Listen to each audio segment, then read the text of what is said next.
instance. And then some places like in Greece, Santorini, they use donkeys to help people to move down the stairs, people who are lazy to walk, people who cannot walk basically that far. So things like that. So if we see them for the first time, we are not used to it. So we feel like it's something weird. And then we pay attention to them. We took out our phone, we take pictures and things like that.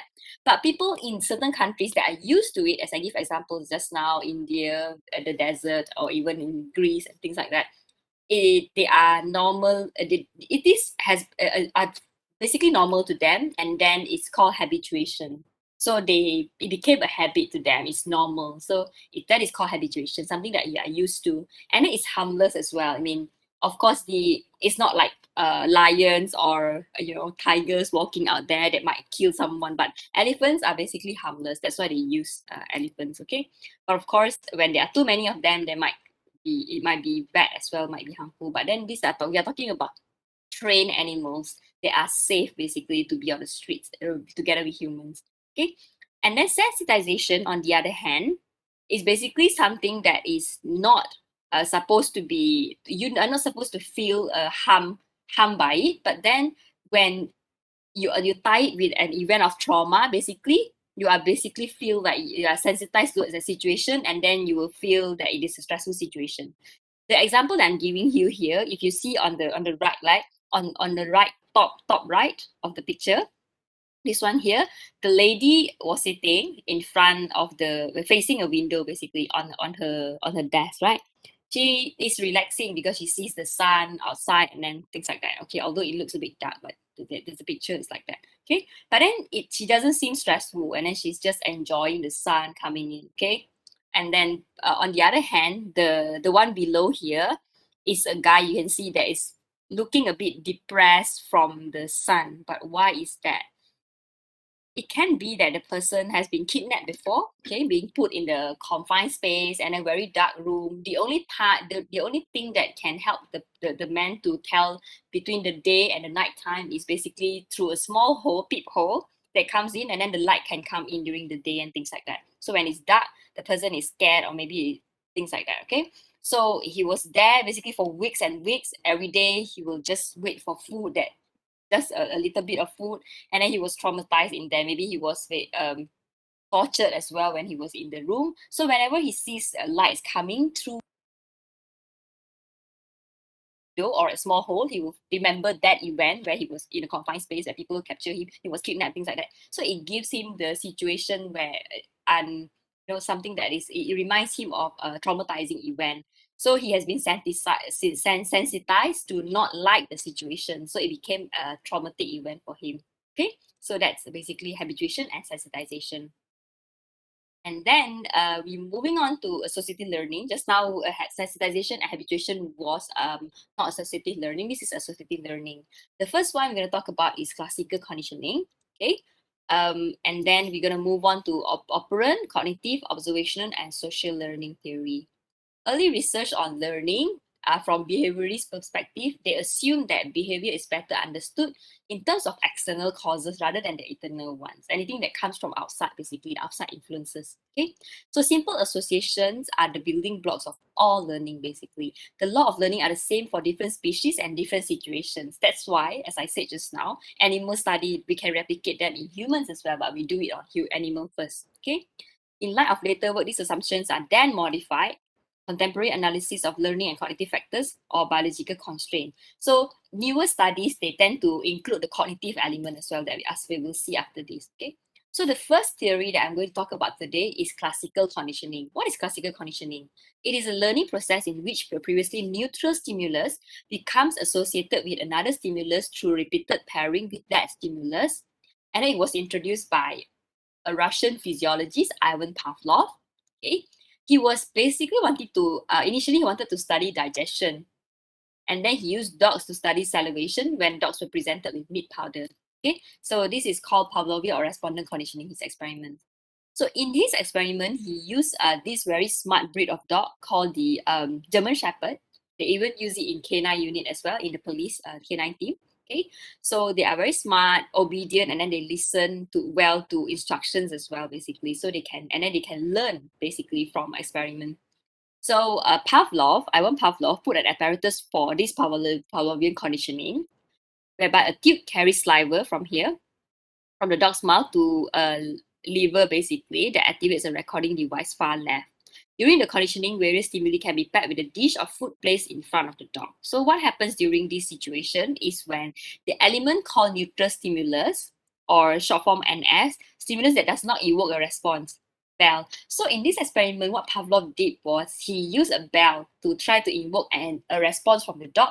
But of course, it's just a bell and then it's not food. The dog won't actually give any response. Maybe just moving the ear and that's it. Okay, because dogs, sometimes they just don't care about what you do unless you are trying to harm them or their owner are being harmed by someone, things like that. Okay, an unconditioned stimulus is a stimulus innately capable of eliciting a response, like meat powder.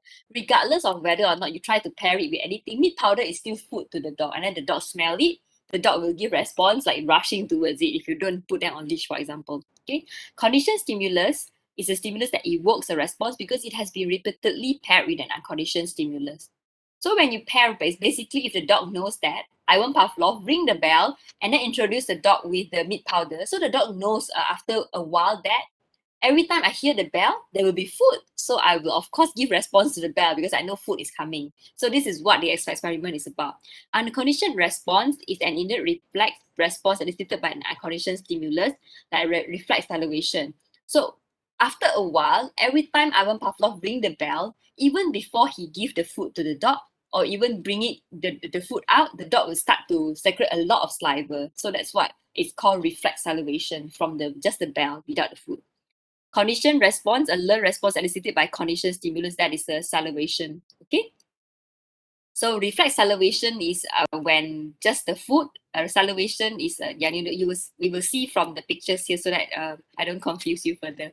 Okay. So the classical conditioning procedure is the association between the unconditioned stimulus and the unconditioned response as this at the beginning of the experiments and does not have to be learned. So, like for instance, the meat powder and salivation, okay, unconditioned response. So it is reflex basically. So we are given food and then we salivate basically. So these are normally kids are less likely to be able to control their saliva, okay? So when you show them ice cream, they'll start salivating, for instance. So but for us, after a while we learn, okay? So now we are an adult, so we maybe do not have that anymore. But then the bell was basically not giving any response at all. But then during conditioning or acquisition period, the bell was associated with the meat powder, and then it gives a reflex as well after that. Okay, and then test for conditioning only with the bell, the saliva will be secreted by the dog as well. Okay, so this is how dog training works for classical conditioning. Before conditioning, nothing happens. Okay, food, salivation, and then bell, nothing happens. The dog give no effect at all, no response. But then after during conditioning, bell give food and then starts to salivate. After that, give ring the bell, the dog will start to salivate as well. So that is a classical conditioning. So what is classical conditioning all about, and why do we have to learn in learning theory when it comes to your posting this time? Because intense irrational fear of a specific situation or object, like fear of spiders, or we call it a phobia, it can be learned through classical conditioning. So this is considered classical conditioning. Why are people afraid of spiders? Because they learn that basically spiders are harmful. Okay, but why do we know that spiders are harmful? Because the spiders in Malaysia are not harmful. We learn them from television, basically fear factors and all that.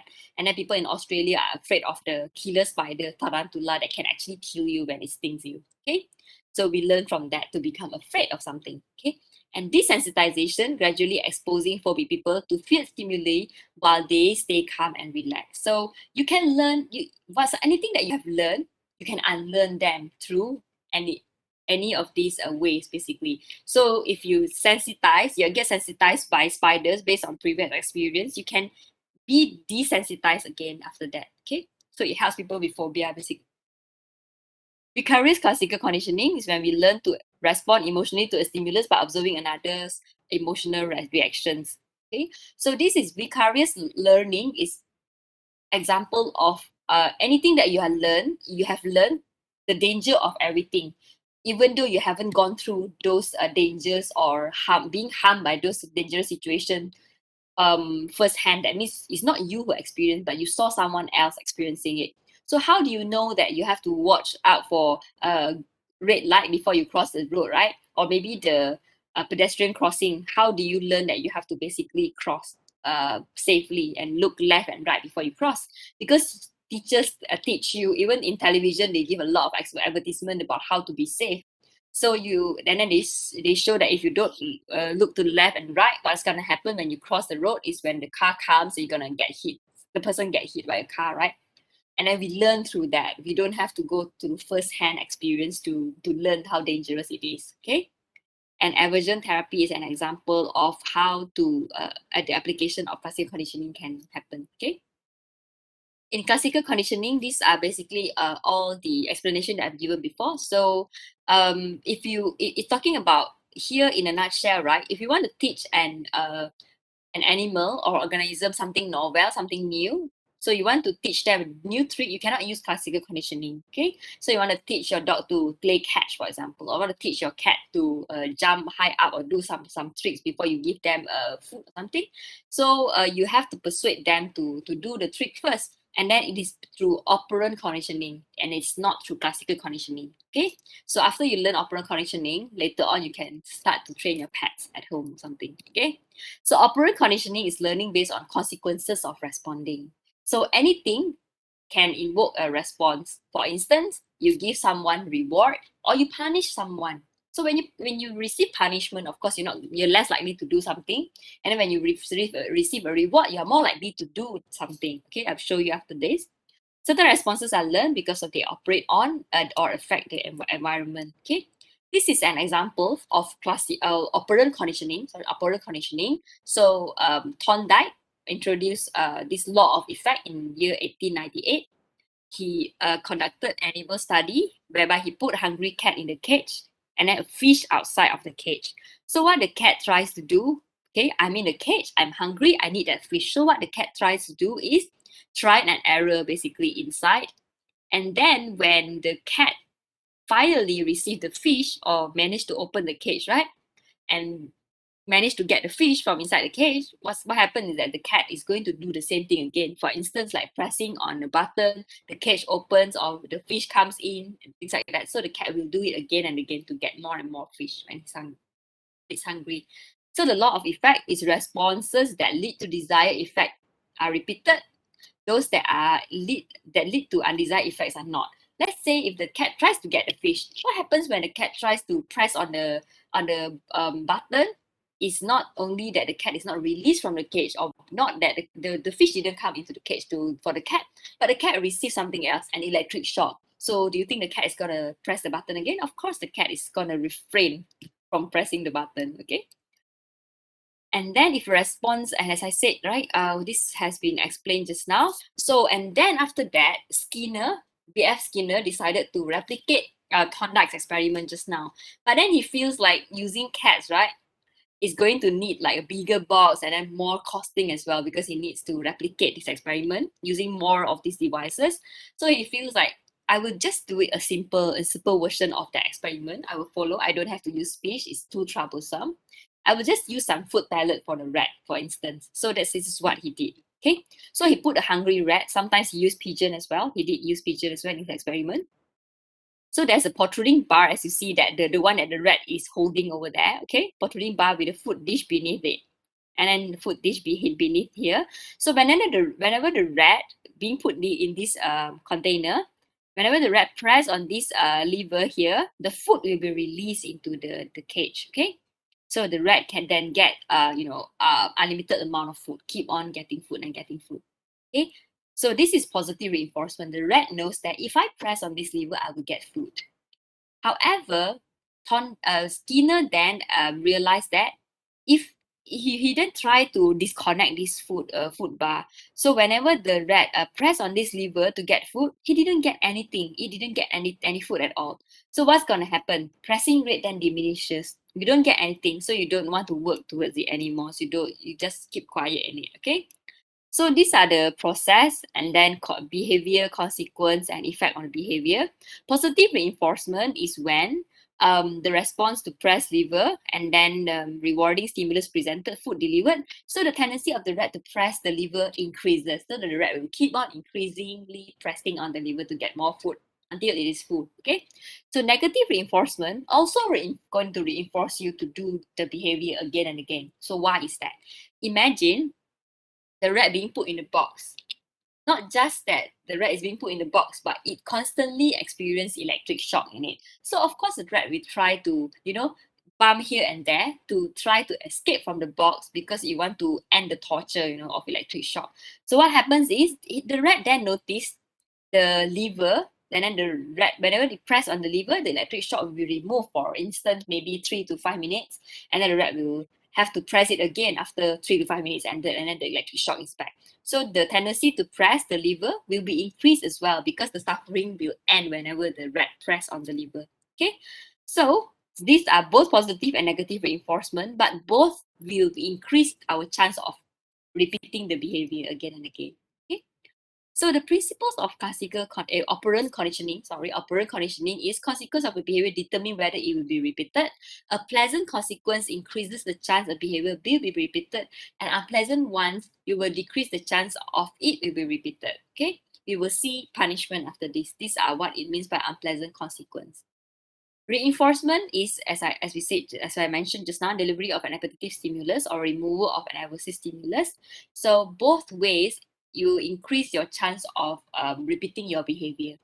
Punishment, delivery of an aversive stimulus or removal of an appetitive stimulus decrease the probability of a behavior. So you won't do it again. That's the reason why people use punishment.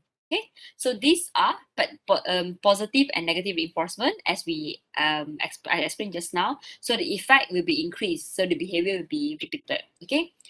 On the other hand, for punishment or omission training, the effect will be reduced. You won't want to repeat the behavior again because why? Punishment is presentation of an unpleasant stimulus after a behavior response. Okay, and then omission training is removal of a pleasant stimulus after a behavior response, like being taken, your phone is being taken away, your TV time, okay, or your mom changed the Netflix password because you refuse to study and things like that. So those are omission training. Okay, and punishment is, as we know of, maybe like scoldings or caning, things like that. Okay. And then classical versus operant conditioning. What are the main differences between these two? The nature of response for classical conditioning is involuntary or reflex, like salivating when receiving the food. Okay. And operant conditioning is more spontaneous or voluntary because you get rewarded and then you are more likely to do it again. So it's spontaneous. It's up to you basically. Okay. And then reinforcement for classical conditioning occurs before the response, like conditioned stimulus paired with unconditioned stimulus. For operant conditioning occurs after the response, is followed by reinforcing stimulus or event like reward or punishment. And then role of learner is passive in classical conditioning, and operant conditioning is more active. Okay. And then nature of learning, neutral stimulus become a conditioned stimulus through association with unconditioned stimulus, that is classical conditioning. And operant conditioning, probability of making a response is altered by consequences that follow it. Okay. And then this is experiment, basically just has some examples that you can go through basically on your own. And more on operant conditioning reinforcer, it is predictable, immediate, and without fail. What does that mean? Let's see another experiment after this. I'll just show you an example. Okay. So basically, there are different types of reinforcement before we go into talking about why it needs to be predictable, immediate, and without fail. Okay. Let's talk about types of reinforcement. There are non-learned primary reinforcer, whereby it's like to satisfy our biological needs. Things like food, water, or sex for some people. Okay, food and water. You know that when you're hungry, we look for food, and then water as well. When you're thirsty, you know how to look for more water. Okay, so they are non-learned. You know that you need those to survive, for instance.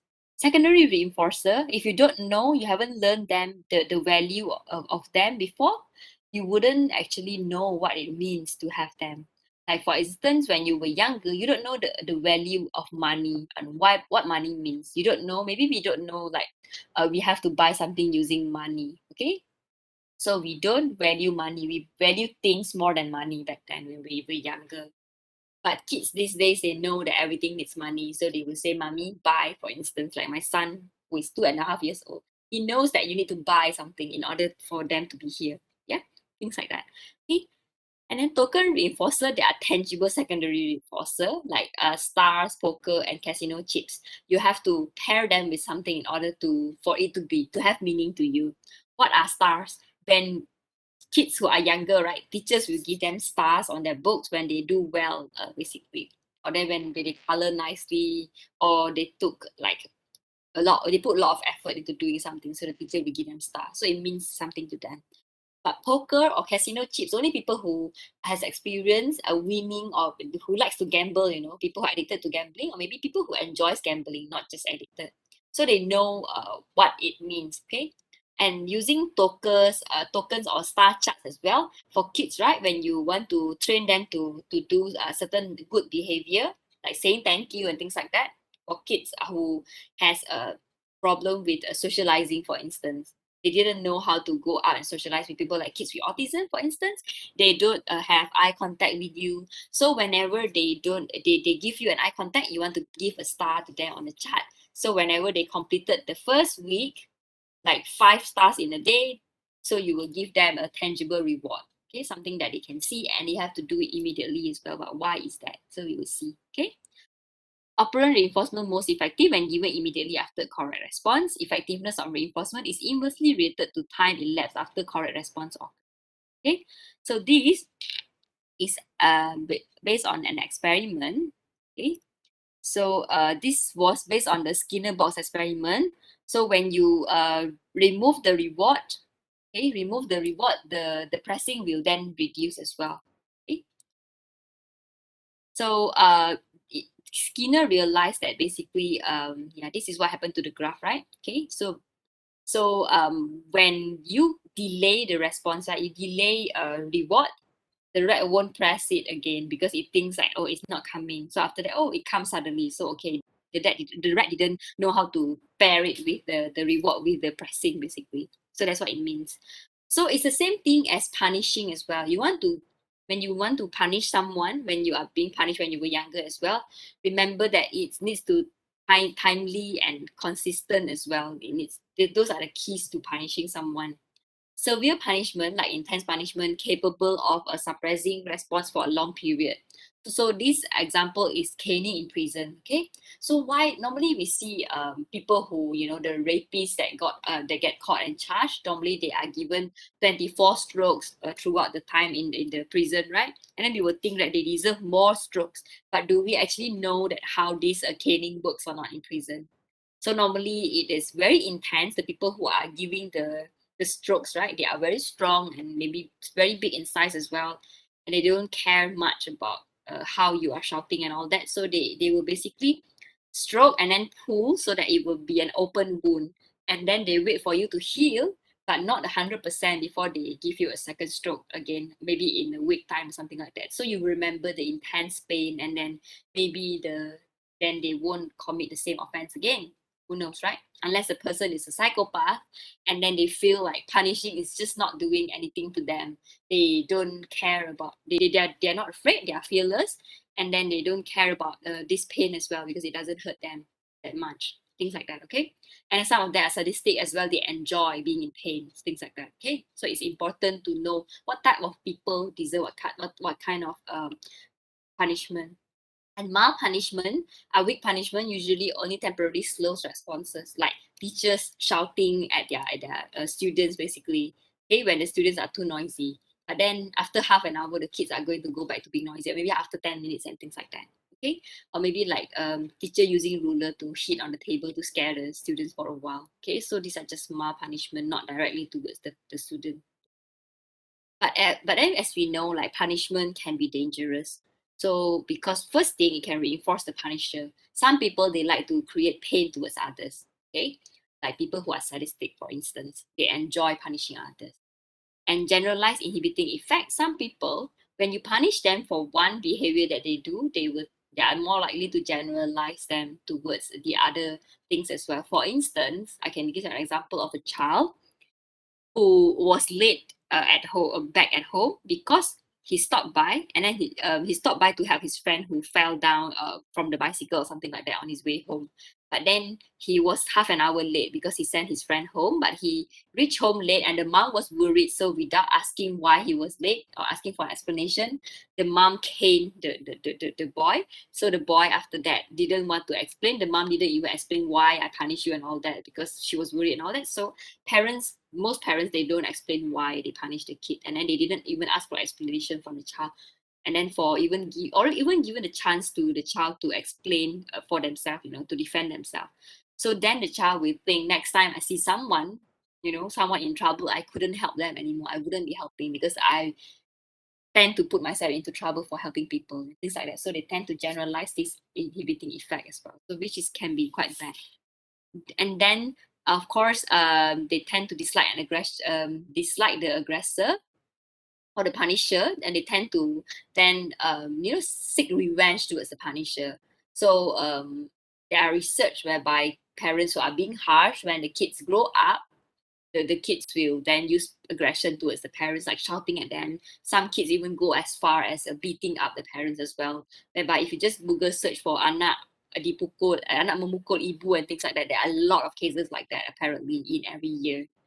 Okay, in recent years it's even worse. Okay, and then it may become a positive reinforcer as well towards the someone who likes to be punished, for instance. Okay, and then may be self-defeating.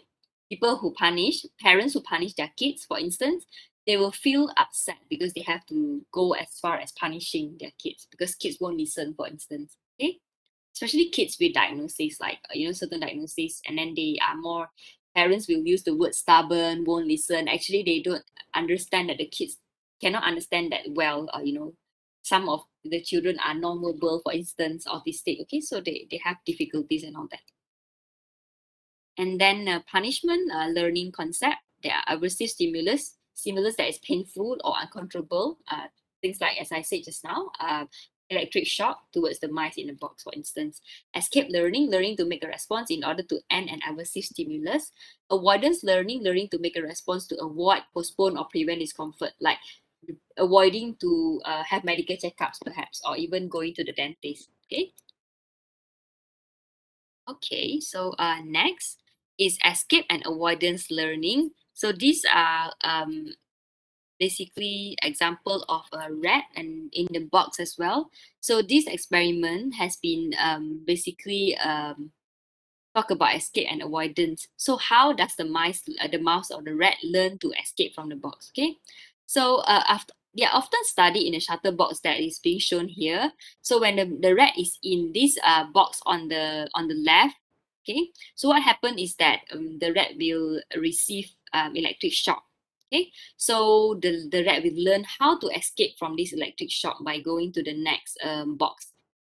And then in the next box, it feels like it is safe and secure, and there's no more electric shock. So according to Maurer's two process theory, avoidance begins because classical conditioning creates a conditioned fear that is elicited by a warning signal in panel 1. Okay, the warning signal is electric shock, so of course we are afraid of it. Okay, avoidance continues because it is maintained by operant conditioning over here. So specifically, the avoidance response is strengthened through negative reinforcement since it leads to the removal of the conditioned fear. So it might sound a bit confusing when we explain it this way, but if you sit down and you read it through it again, you will basically understand what it means. Okay, so this is just the combination of the classical conditioning and operant conditioning. Okay, and then cognitive influences in learning. Organism must believe that the reinforcement is at least partly under its control, must perceive a contingency between its responses and reinforcement. And then the crux of learning is an organism's ability to represent aspects of the world mentally and then operate on this mental representative rather than the world itself. And then in complex learning, the mental representation show more than just association. So you're no longer just associating. You have to basically make decision, cognitive decision. You have to think before you make some decision. Okay, and then what is cognitive learning? higher level of learning because it involves thinking, knowing, understanding, and anticipation. So there are certain types of cognitive learning, which is latent learning. The first one occurs without obvious reinforcement and is not demonstrated until reinforcement is provided. Rote learning takes place mechanically through repetition and memorization or by learning the set of rules. And discovery learning based on insight and understanding. So what is rote learning?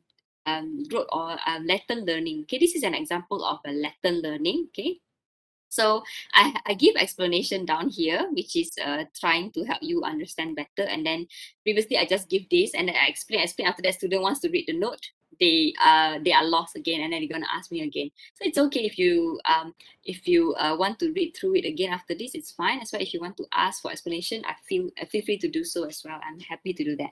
So this is the experiment box, okay, by Tolman and Honzik.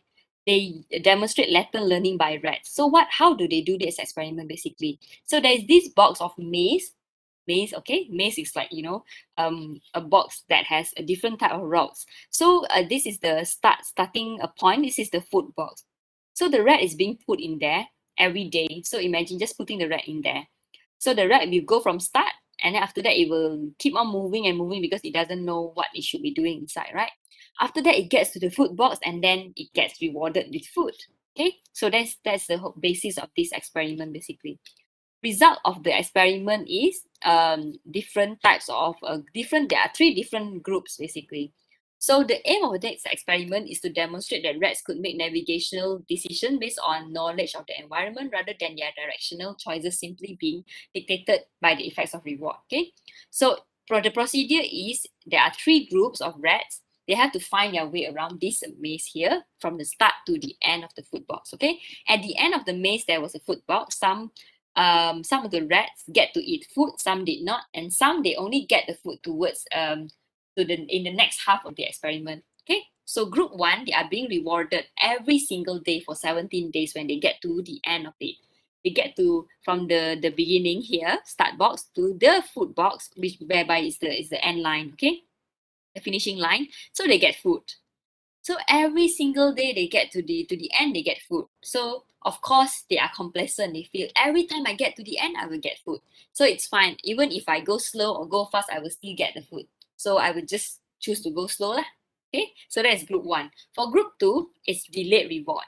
Every time they got to the end, they are being taken out without food. That is from day 1 to day 10. But what happens in day 11, from day 11 onwards is they finally realize they get to the end, they get food. So of course they will go faster and faster and faster after the end. After the from day 11 onwards, day 12 until 17, they will go very fast because they are being reinforced. They know that they will receive food, so they become motivated, right? But imagine being in group three. So kesian, right? No reward at all. From day 1 to day 70, every time they got to the end, they are taken out. Of course, they'll be crawling slowly. They are hungry. They're frustrated as well, being put in the same box for 17 days with no reward at all. So the delayed reward group learn the road on days 1 to 10. So they practice first, right? They got from 1 to 10, and then they get a cognitive map. Similar to the other rats as well, from group 1 to 3, group 1 and 3, right? But they took longer to reach the end of the maze because there was no motivation for them to perform. Those who did not get any reward. Okay, but from day 11 onwards, they had a motivation to perform for food and reach the end before the reward group themselves. So in comparison from to group one, group two, from day 11 to 17, they become faster and faster to reach the end and then to get the food because they get motivated. Okay, they are being reinforced in a way. So that is this experiment on latent learning. And then this is also a type of learning whereby you learn ballet, you learn how to dance. Okay, it needs a lot of effort as well and practice. And the fourth one is observational learning or modeling. Okay, this is association learning, occurs by watching and imitating actions of another person or by noting consequences of a person's action. So this experiment was introduced by Albert Bandura. So he used a modeling theory with classic Bobo doll experiment. Bobo doll is a doll like this, okay? So remember when you were younger, I used to have one as well. Things like this is an inflatable toy. Mine was a picture of a dinosaur from Flintstones. I remember that. So at the bottom of this particular Bobo doll, there are sand. So basically, whenever you box them, they fall and then they will come back up again. So that is Bobo doll basically. So this experiment was a name given to a group of experimenters that was conducted. They conducted this experiment in year 1961 and then revisited again in 1963 to do some modification basically.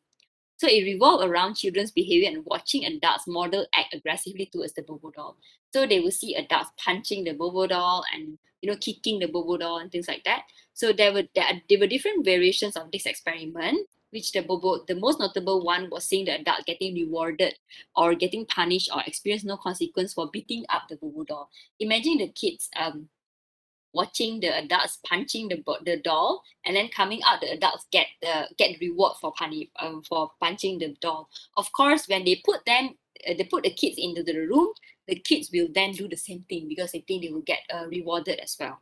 Okay, so the result is that children who observe adults showing loving behavior towards the Bobo doll, they copy that behavior as well, especially when the adults get rewarded for showing loving behavior. Children who observe adults showing aggressive behavior also copied that behavior, especially when they are rewarded again. Okay, children who observe adults ignoring the doll did not show aggressive behavior towards it. Okay, so Bandura concluded that we learn through observing, imitating, and modeling, and this is very true.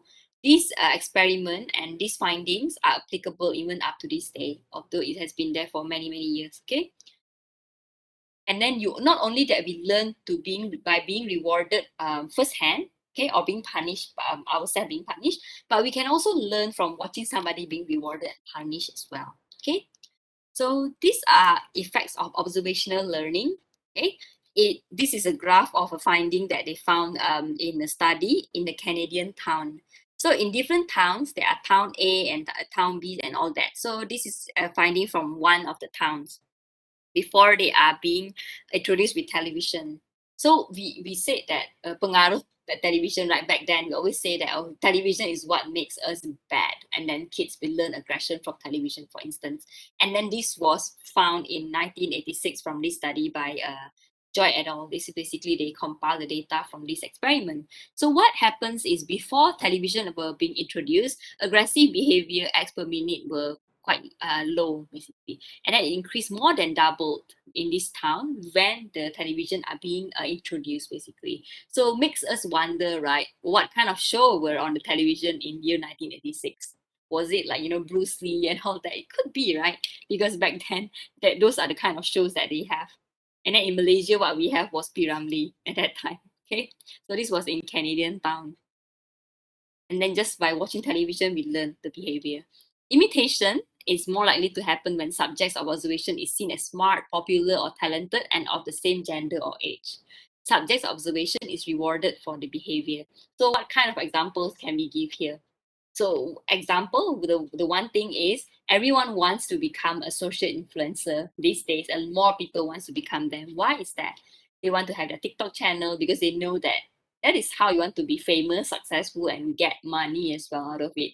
Like become you will have sponsors, people will ask you to do reviews, so you get money from that and you get free stuff as well.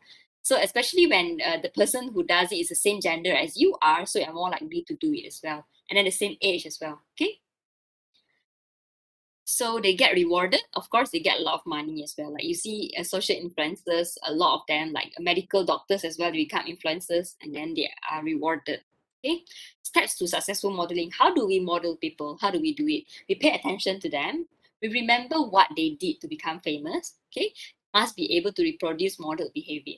Okay, if successful or behavior is rewarded, you are more likely to repeat them again and again, and one day you become famous as well, for instance. Okay, so social cognitive learning theory, okay, it is a bit different from social learning theory because it has cognitive word in it. And what does that mean?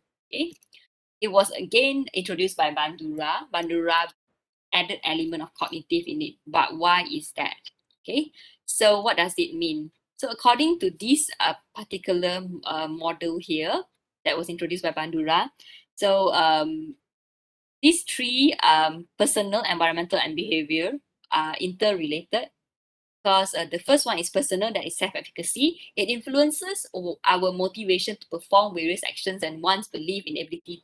We believe whether or not we believe in our ability to do so. That is self-efficacy. It depends on us.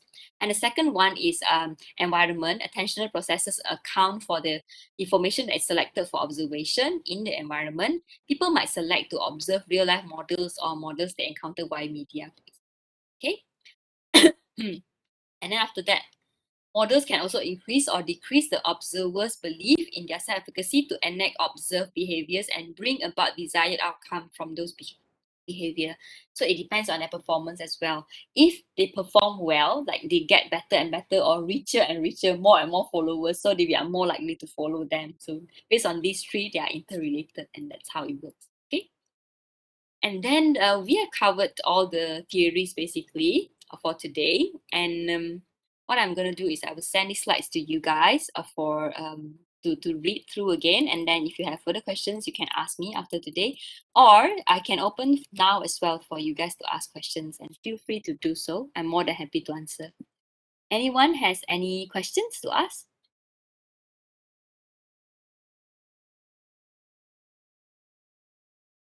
Any questions to ask regarding any of the theories that we covered today? Any of the experiments?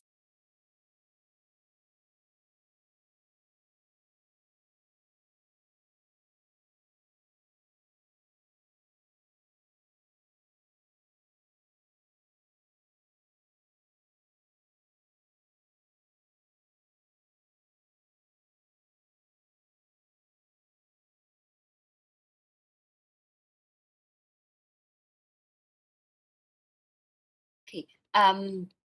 If you have questions, feel free to ask me after this. I'm going to basically answer, give you an example of this, because previously I noticed back then students like to ask me this question.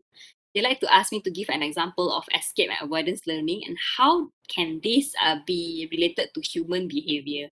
So on a daily basis, right, we go through this as well. We do have escape and avoidance learning as well. And how is that? Okay. So for instance, right, if you realize that someone or people like us, right, we will avoid passing a house, especially when we know the house has fierce dog, for example. Okay. So normally they will have a sign that says awas anjing garang, beware of a dog or something like that. Okay. That is learning particularly is strong in those who have been attacked by a dog. So that's an example. So if you are afraid of dogs, so it makes sense because some dogs are not tame, some dogs are not trained as well. Some breed of dogs that are worse than the others. It could be, and some are nicer, and they are friendlier than the others. So if you're afraid of dogs, or you have experienced seeing someone else being bitten by dogs, for example, or being attacked, so of course you want to take the longer route, right? You want to escape and avoid as well that situation whereby you have to go through the dog. Okay, and then so you basically what you do is the stickers themselves in front of the dog, right? Will basically make you go through a bigger, longer way as well. Some people are just putting the stickers at their house to avoid, a salesperson or even avoid the people to from breaking in. Sometimes they don't even have a dog and things like that. Okay, so we of course every time we do something, we have to learn to. We will learn from experience as well. Okay, we learn from how other people are experiencing that as well. For instance, as I said just now, the example of people being bitten by dogs. So we want to avoid as well. So we take the longer way. We don't want to cross the house because the dog will jump. Sometimes you don't underestimate what a dog can do, especially the bigger breeds, right? They are very strong. They can sometimes jump through the fence as well. So those are the things that we are afraid of. So we tend to use the longer way of going around it. So that is basically our way of um, using escape and avoidance learning as well. Okay. Anyone has any questions regarding this lecture today?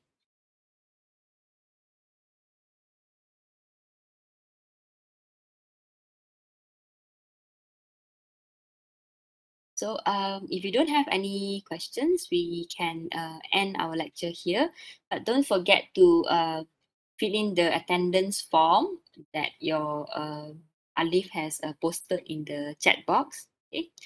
Again, if you have questions, you can always ask me in our next lecture, which is on Sunday, right, on memory. So we will talk about memory next on Sunday. Okay. And I will see you then. So I will send this slide to Alif as well to disseminate to all of you.